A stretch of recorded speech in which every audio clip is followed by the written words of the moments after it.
On the next screens, we will ask you questions about your thoughts, feelings, and behaviors.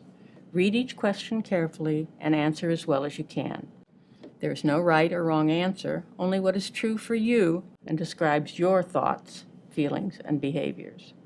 Select an answer by touching your answer choice on the screen. After you make your choice, the program will automatically go on to the next question. If you want to change your answer, touch the Go Back button and return to the question, then touch a different answer choice. Any questions? No. So I'm going to go over there, and if you need me, call me. Okay, thank you. Okay.